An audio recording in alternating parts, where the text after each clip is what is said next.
खुशबू अपने माता पिता की इकलौती बेटी थी, पर खुशबू के माता पिता को उसकी शादी की हर समय चिंता सताती थी।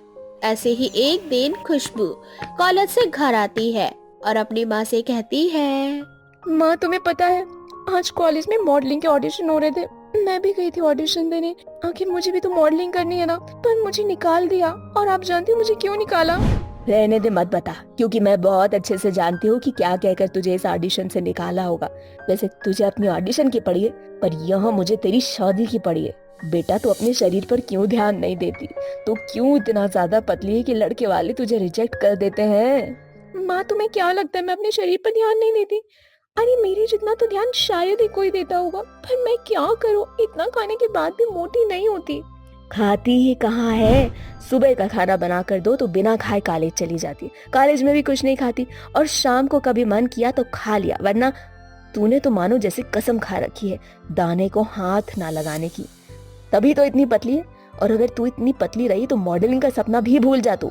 इतना बोलकर खुशबू की माँ चली जाती है, पर खुशबू को कोई फर्क नहीं पड़ता और वो हंसती हुई अपने कमरे में जाकर अपनी फ्रेंड से बात करने लगती है। अरे यार, अब तुझे क्या ही बताऊं, हमेशा की तरह फिर से माँ के ड्रामे शुरू हो गए, शादी वाले। माँ की वजह से मैंने खाना छोड़ा हुआ है। डर लगता है कि कहीं मैं मोटी ना हो जाऊं। अगर मैं मोटी हो गई तो माँ ना मेरी चटमंगनी पट ब्याह करवा देंगी, और मैं इतनी जल्दी शादी वादी के चक्कर में नहीं पड़ना चाहती। क्या? इसका मतलब कि तू जानबूझकर मोटी होना चाहती है? और नहीं तो क्या, तुझे क्या लगता है मैं शुरू से इतनी पतली हूँ? अरे ये सब तो मेरी चाल है, और देख मैं अपनी चाल में कैसे सक्सेसफुल हो भी रही हूँ। लेकिन तेरी मॉडलिंग का क्या? मॉडलिंग तो तेरा सपना है ना, और उसका क्या? अरे यार, तू कैसी बकवास बातें कर रही है। भला मुझे मॉडलिंग में कब से इंटरेस्ट आने लगा? मैं तो शुरू से ही फैशन डिजाइनर बनना चाहती हूँ। ये सब तो बस माँ को बेवकूफ बनाने के लिए हो रहा है। खुशबू अपनी दोस्त से घूम घूम कर बातें कर ही रही होती है और उसी वक्त कमरे में उसकी माँ आ जाती है, जो उसकी सारी बातें सुन लेती है। जिसके बाद खुशबू की माँ उसके कान पकड़कर खुशबू से कहती है। अच्छा, तो तूने जानबूझकर खाना छोड़ रखा है ताकि लड़के वाले तुझे देखकर तुझे कुपोषित समझे और खुद ही रिश्ते के लिए मना कर दें। माँ, मेरा कान छोड़ो, मुझे बहुत दर्द हो रहा है। तुझे दर्द हो रहा है? दर्द तुझे नहीं, दर्द तो मुझे हो रहा है कि तुझ जैसी औलाद को इस दुनिया में लेकर आई। पर तू चिंता मत कर बेटी, अब तो तेरी शादी होकर ही रहेगी, चाहे तू सूख कर कांटा ही क्यों ना बन जाए। अब मैं तेरे लिए ऐसा लड़का देखूंगी जो तेरी लाश से भी शादी करने को तैयार होगा। और चल, अब मैं तुझे खाना खिलाती हूँ। इतना बोलकर खुशबू की माँ खुशबू को जबरदस्ती अपने साथ किचन में ले जाती है और वहाँ उसे ठूस ठूस कर खाना खिलाती है। अब इसी तरह से खुशबू की माँ खुशबू पर नजर रखती है और जबरदस्ती उसे खाना खिलाती है। अब कुछ ही महीनों में खुशबू का शरीर पहले से ठीक हो जाता है, जिसके बाद खुशबू की माँ उसका रिश्ता विवेक नाम के बहुत ही अच्छे लड़के से करवा देती है। बेटा, मैं जानती हूँ मेरी खुशबू तुम्हारे साथ बहुत खुश रहेगी, पर मेरी खुशबू का एक सपना है, वो फैशन डिजाइनिंग का है। बस तुम उसके साथ रहना और सपोर्ट करना, उसका सपना पूरा कर देना। माँ, अब आप फिक्र मत करो, खुशबू का सपना ही मेरा सपना है। वो जिस चीज में खुश होगी अब से वही होगा, और ये मेरा आपसे वादा है। विवेक भी खुशबू को बहुत प्यार करता था, इसलिए वो खुशबू की माँ से उसकी खुशियों का वादा करता है। बहुत जल्द खुशबू की शादी विवेक से हो जाती है, पर शादी के बाद खुशबू का रवैया कुछ अलग ही होता है। यार देखो, मुझसे ना थोड़ा दूर रहा करो, और ये पति वाला रौब ना मुझ पे थोड़ा कम ही झाड़ा करो। तुम्हें पता है ना, मैं बहुत जल्द एक बहुत बड़ी फैशन डिजाइनर बनने वाली हूँ। तुम मेरे काबिल नहीं हो, इसलिए मैं तुम्हें अपना पति नहीं मानती हूँ, ना ही मान सकती हूँ। वो तो माँ ने जबरदस्ती हमारी शादी करवा दी। मैं नहीं जानता खुशबू कि तुम मुझसे प्यार करती हो या नहीं, पर मैंने तुम्हारी माँ से वादा किया था कि तुम्हारी खुशियाँ ही मेरी खुशियाँ हैं। मैं तुम्हारी सारी खुशियाँ पूरी करूंगा, और अगर तुम इस बात से खुश हो कि मैं तुमसे दूर रहूं तो ठीक है, मैं तुमसे दूर रहूंगा। इतना बोलकर विवेक वहाँ से चला जाता है और एक बार फिर खुशबू खाना छोड़ देती है, जिस वजह से खुशबू की हालत पहले की तरह पतली दुबली हो जाती है। और जब विवेक उसे खाने को कहता है तो खुशबू उससे कहती है। देखो जनाब, तुम बड़ा कहते हो कि मेरी खुशी में ही तुम्हारी खुशी है, तो मैं तुम्हें बता दूं कि मुझे खाना वाना पसंद नहीं है, और मुझे अपना इस तरह का पतला दुबला शरीर ही पसंद है। इसीलिए तुम मुझे खाने के लिए ना ही कहो तो तुम्हारे लिए अच्छा होगा। ठीक है, नहीं कहूंगा खाने के लिए। अगर तुम्हें पतला रहना है तो तुम खाना पीना छोड़कर रहो पतली, पर तुम कुछ ऐसी चीज खाओ जिससे तुम्हारी तबीयत न बिगड़े। मैंने तुम्हारे लिए जूस और कुछ फ्रूट्स लाकर रख दिए हैं, उन्हें समय समय पर खाती रहना, इससे तुम्हें कमजोरी नहीं होगी। माँ ने जो कहा था वो करके दिखा दिया। पता नहीं कैसे लड़के से मेरी शादी करवा दी। हाँ, हर समय मेरे सामने जी हुजूरी करके खड़ा रहता है। अब कैसे इस लड़के से अपना पीछा छुड़ाऊं? आइडिया, इससे झूठ झूठ कह देती हूँ कि मैं किसी और से प्यार करती हूँ और मेरी शादी उससे करवा दे, फिर तो ये मुझे छोड़ ही देगा। खुशबू विवेक को खुद से दूर करने के लिए उसे झूठ कहती है। बेचारा विवेक उसके दिल को बहुत ठेस पहुंचती है, पर वो खुशबू की खुशी के लिए हाँ कर देता है।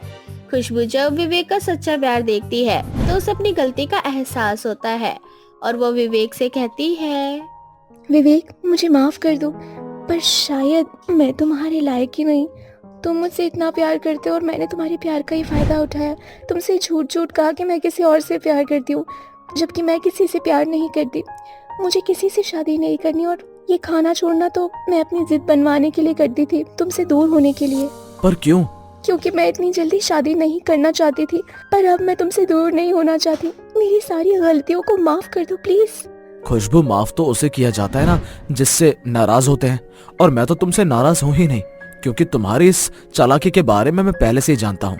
माँ ने मुझे बता रखा है, इसलिए तुम अपने दिल से ये बोझ हटा दो और हम एक बार फिर से शादी करेंगे, और इस बार तुम्हारी मर्जी से होगी। जिसके बाद खुशबू और विवेक एक बार फिर से शादी करते हैं और खुशबू अपने पति से दोबारा शादी करके अपनी जिंदगी की नई शुरुआत करती है। साथ ही साथ इस तरह से बहाने बनाना भी छोड़ देती है और समय समय पर खाना भी शुरू कर देती है। दिशा आराम से अपने कमरे में सो रही होती है, तभी उसकी सास कुसुम आकर दिशा को उठाती है। अरे बहू, आज तू सोती रहेगी क्या?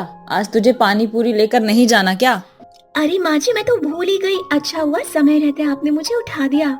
इतना बोलकर दिशा फटाफट तैयार हो जाती है और पानी पूरी का ठेला तैयार करने लगती है। अपनी बहू को इतनी मेहनत करता देख कुसुम दिशा से बोलती है, बहू, मैं जानती हूँ कि तू इस घर को चलाने के लिए कितना सब कुछ कर रही है। एक समय ऐसा था कि पानी पूरी तेरी फेवरेट हुआ करती थी, तभी तो हम सभी लोग तुझे लालची पानी पूरी वाली बहू कहा करते थे। लेकिन तुझे पानी पूरी इतनी ज्यादा पसंद थी कि तू रात में छुप छुप कर उठ उठ कर पानी पूरी खाया करती थी, और आज तुझे खुद पानी पूरी बेचना पड़ रहा है। बोलते बोलते कुसुम उदास हो जाती है, उसके आंखों में आंसू आ जाते हैं।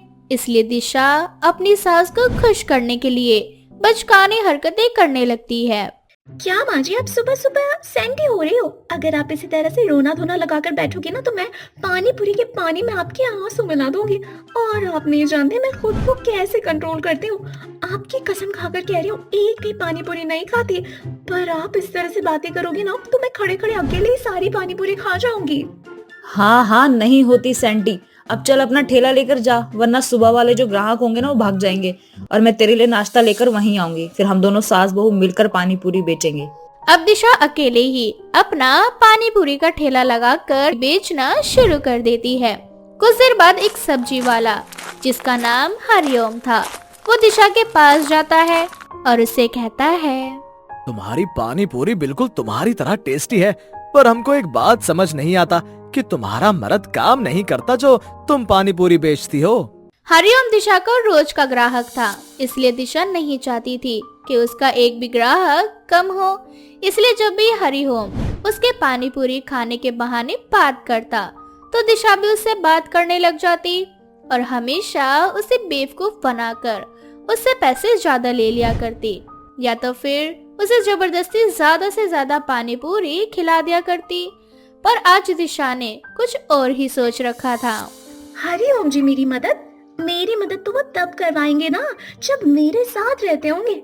हमारे ऊपर जब गरीबी का पहाड़ टूटा, हमसे सब कुछ छीन लिया गया, तो मेरे पति मुझे और मेरी सास को छोड़कर अकेले भाग गए, क्योंकि वो हमारी जिम्मेदारी नहीं उठा सकते थे। हाँ? पर दिशा जी, तुम्हारी ये हालत हुई कैसे?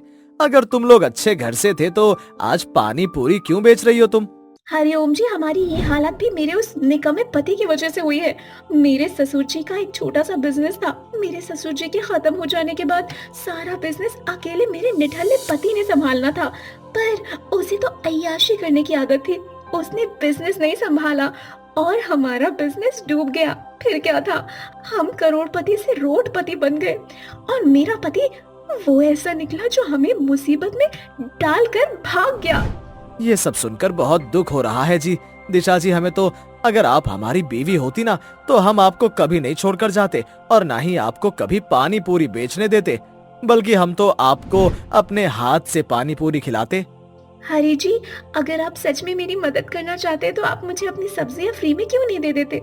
जैसे पानी पूरी के लिए मुझे आलू और चने की जरूरत पड़ती है, अगर आप मुझे मुफ्त में दे देते तो मेरी थोड़ी मदद हो जाती। बस इतनी सी बात। पहले कहा होता तो आज तुम मुफ्त के आलू ले रही होती मुझसे, पर कोई बात नहीं, अब से हम तुम्हें तुम्हारी पानी पूरी के लिए भी और घर के लिए भी मुफ्त में सब्जी देंगे। इस तरह से दिशा अपना एक ग्राहक तो जोड़ती ही जोड़ती है, साथ ही साथ सब्जी वाले को बेवकूफ बनाकर उसे मुफ्त की सब्जियां भी लेने लगती है।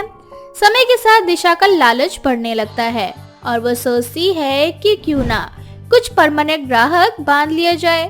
अगर कभी बिक्री कम भी होती है तो उसका नुकसान ना हो, इसलिए पानी पूरी खाने के लिए जो भी दिशा के ठेले पर आता, दिशा उनसे मीठी मीठी बातें करने लगती।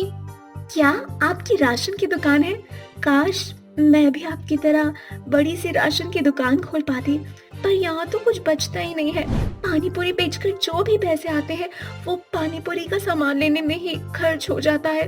बाकी के बचे हुए पैसे से तो जैसे तैसे घर चला पाती हूँ मैं। अरे तुम दुखी क्यों होती हो? गोलगप्पा बनाने का जितना भी सामान चाहिए तुम मेरी दुकान से ले जाना, बिल्कुल मुफ्त में, और कभी कभी घर का भी ले जाना। बहुत बड़ा दिल है मेरा। वो तो दिख रहा है सर। अच्छा ये लीजिए ना, 2-3 पानी पूरी मेरी तरफ से एक्स्ट्रा खा लीजिए। आप मेरी इतनी मदद कर रहे हैं तो मैं आपको 2-3 पानी पूरी तो मुफ्त में खिला ही सकती हूँ। इस तरह से दिशा राशन वाले को भी अपनी बातों में फंसा लेती है। ये सब देखकर कुसुम को बहुत अजीब लगता है और रात को जब दिशा अपना सारा पानी पूरी बेचकर कुसुम के साथ घर जाती है तो कुसुम अपनी बहू को समझाने लगती है। बहू, जो तू कर रही है ना वो बिल्कुल भी ठीक नहीं है। तू अपनी पानी पूरी को बेचने के चक्कर में इतनी लालची हो चुकी है कि तुझे नजर नहीं आ रहा कि तू लोगों के एहसानों के तले दबती जा रही है। कहीं ऐसा ना हो कि आज जो तुझ पे एहसान कर रहे हैं कल वही लोग तुझ पर एहसान का हर्जाना मांगने लगे। माँ जी, बिजनेस ऐसे ही चलता है और मैंने जिस दिन पानी पूरी का ठेला चालू किया था उसी दिन मैंने कसम खा ली थी, जब तक मैं अपने ठेले को दुकान में नहीं बदलूंगी तब तक मैं एक भी पानी पूरी नहीं खाऊंगी। माँ जी, पानी पूरी बेचते हुए कैसे खुद पर काबू रखती हूँ ना मैं, वो सिर्फ नहीं जानती हूँ।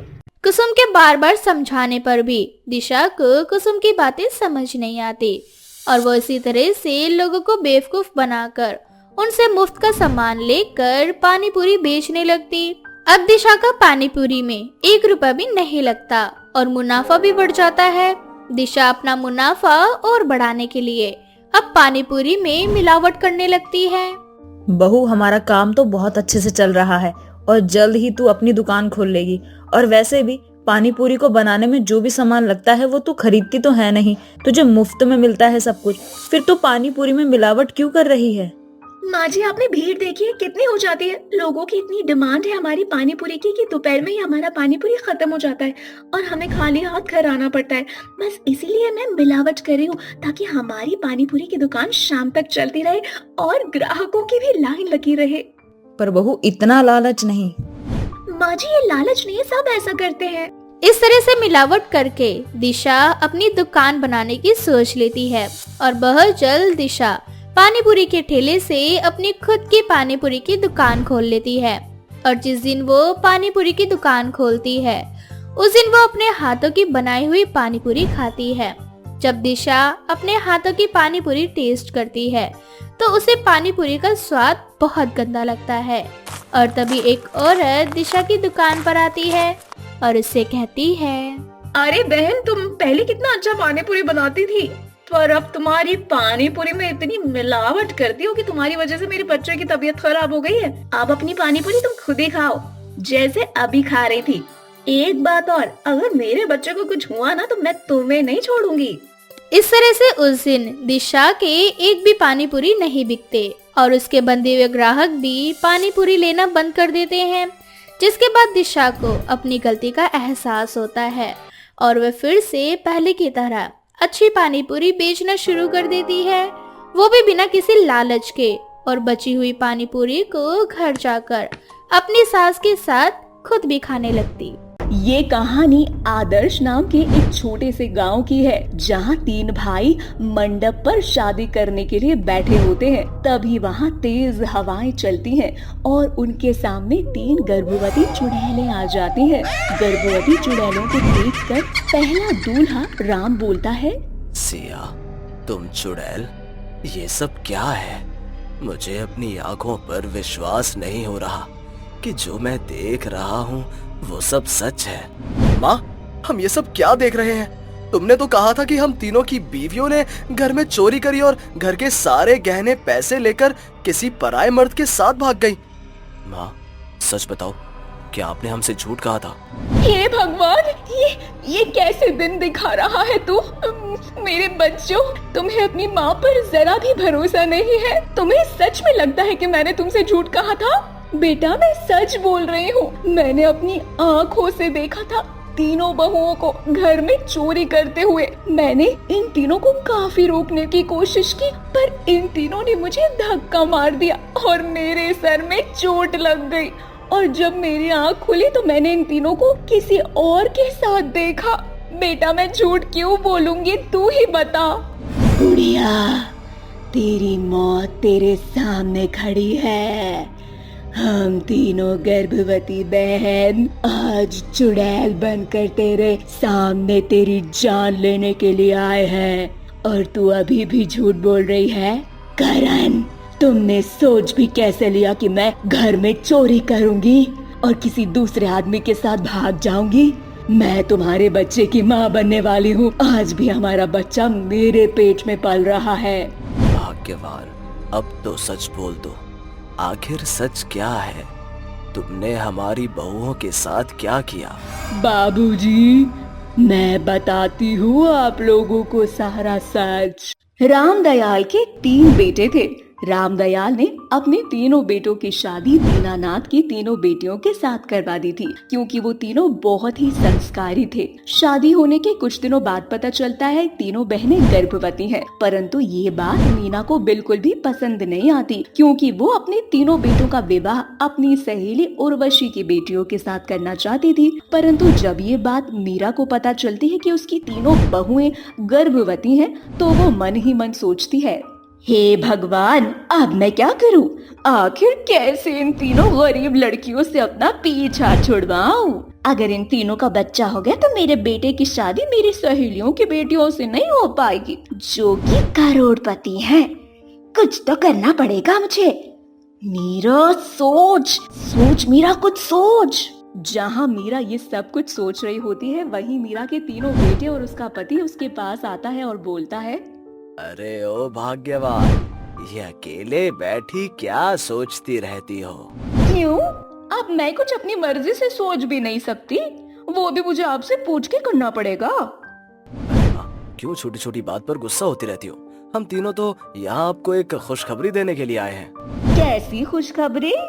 माँ, इस बार हमारी शादी का इवेंट किसी दूसरे राज्य में नहीं बल्कि लंदन में है। हम तीनों भाई और पापा इस बार लंदन जा रहे हैं। आप सोच भी नहीं सकती अब हमारी तरक्की किस तरह से आसमान को छुआएगी। माँ, आप देखना, एक दिन मैं आपके सारे सपनों को पूरा कर दूंगा। अरे वाह, ये तो सच में बहुत अच्छी खुशखबरी सुनाई मेरे बेटों ने। वैसे बेटा, तुम चारों जा कब रहे हो और कितने दिनों के लिए जा रहे हो लंदन? कल ही निकलना है। हमारी तो सारी तैयारियां भी हो चुकी हैं भाग्यवान। ना, वैसे हम 15-20 दिन के लिए जा रहे हैं। इन दिनों तुम्हें अकेले ही तीनों बहुओं का ख्याल रखना है। जानती हो ना, आपकी तीनों बहू अभी गर्भवती हैं। हाँ, बहुत अच्छे से पता है मुझे कि वो तीनों बहनें गर्भवती हैं। अच्छा पापा, करण और विनोद, जल्दी से पैकिंग कर लो, कल सुबह की फ्लाइट है। अगले दिन होते ही रामदयाल अपने तीनों बेटों के साथ लंदन निकल जाता है, और इसी बीच मीरा एक प्लान बनाती है और खुद से बोलती है, ये सही मौका है। अब ये सब 20 दिनों के लिए घर से बाहर गए हुए, क्यों ना इसी बीच में इन तीनों बहनों पर इतना ज्यादा अत्याचार करूं कि वो तीनों मेरे अत्याचारों से परेशान होकर इस घर को छोड़कर चली जाए। और अगर फिर भी ये तीनों मेरे घर और बेटे को छोड़कर नहीं गए तो मैं इन्हें दुनिया छोड़ने के लिए मजबूर कर दूंगी। इतना सोचकर मीरा अपनी तीनों बहुओं को आवाज लगाती है और उन तीनों से बोलती है, अरे ओ मेरी प्यारी बहुएं। जी माँ जी, आपने हम तीनों को बुलाया? हाँ बहू, वो क्या है ना कि घर में कोई है नहीं, नौकरों की भी मैंने कुछ दिनों के लिए छुट्टी कर दी है, तो घर का और खेत का सारा काम तुम तीनों को ही करना होगा। अब मैं तो बूढ़ी हो चुकी हूँ, मुझसे इतना काम तो हो नहीं पाता ना, इसलिए अब घर का और बाहर का सारा काम तुम्हें खुद संभालना होगा। माँ जी, आप चिंता मत कीजिए, आपको कुछ भी करने की जरूरत नहीं पड़ेगी, हम तीनों बहनें मिलकर सारा काम संभाल लेंगे। वो तो अब वक्त ही बताएगा बहू कि आखिर चिंता किसको करनी है। अब जाओ, जाकर अपना काम पर लग जाओ, बहुत सारा काम है। जी माँ जी। इतना बोलकर तीनों बहनें काम पर लग जाती हैं। इसी तरह से कुछ दिन बीत जाते हैं और मीरा उन तीनों गर्भवती बहनों पर खूब अत्याचार करती है, परंतु फिर भी उसकी तीनों गर्भवती बहुएं हार ही नहीं मानती। ये देखकर मीरा को बड़ा गुस्सा आता है और वो एक दिन खुद से बोलती है, पता नहीं आखिर ये तीनों बहनें किस मिट्टी की बनी हैं। 14 दिन गुजर चुके हैं और ये 14 दिनों में मैंने इनको खून के आंसू रुला दिया, पर फिर भी ये तीनों बहनें मेरा घर और मेरे बेटे को छोड़ने के लिए राजी नहीं है। अब तो इन्हें इस दुनिया को ही छोड़ना होगा। इतना बोलकर मीरा बाहर से कुछ खाने को मंगवाती है और उस खाने में जहर मिलवा देती है। शाम को जब तीनों बहनें खेत से काम करके घर आती हैं, तो मीरा उन तीनों को बोलती है, अरे आ गई मेरी प्यारी तीनों गर्भवती बहुएं। बहू, आज तुम तीनों बहुत ज्यादा थक गई हो ना, देखो इसीलिए मैंने सोचा है आज तुम तीनों को आराम करने दिया जाए। तुम तीनों के लिए मैं बाहर से खाना भी लाई हूँ, चलो अब तुम तीनों बैठकर खाना खा लो। जी माँ जी। माँ जी, आप भी हमारे साथ खाना खा लीजिए ना। अरे नहीं बहू, मैंने तो खाना खा लिया, अब तुम तीनों खा लो, मैं तो चली सोने। इतना बोलकर मीरा वहाँ से चली जाती है और तीनों गर्भवती बहन एक साथ बैठकर खाना खा लेती हैं। खाना खाने के कुछ देर बाद ही उन तीनों की मृत्यु हो जाती है। उनकी मृत्यु होने के बाद मीरा अपनी तीनों बहुओं की लाश को ठिकाने लगवा देती है। इस तरह से इस लालची औरत ने हम तीनों बहनों की जान ले ली। हम तीनों बहनों पर एक बार भी इसे तरस नहीं आया। हम तीनों गर्भवती थे, हमारे पेट में इनके ही घर का अंश पल रहा है और इसीलिए हम यहाँ इस लालची औरत से अपनी मौत का बदला लेने आए हैं। हम तीनों गर्भवती चुड़ैल इस लालची औरत को इसके गुनाहों की सजा देकर यहाँ से चले जाएंगे, परंतु उससे पहले हम तीनों गर्भवती चुड़ैल इस घर का वारिस अपने तीनों पति के हाथों में सौंप कर जाएंगे। और आप तीनों हम गर्भवती चुड़ैलों से वादा कीजिए कि आप हमारे बच्चों का ख्याल रखेंगे, कभी भी दूसरी शादी नहीं करेंगे। हम तुमसे वादा करते हैं, सिया और हम तुम्हारे बीच में नहीं आएंगे। तुम अपने गुनहगार को उनके गुनाह की सजा दो।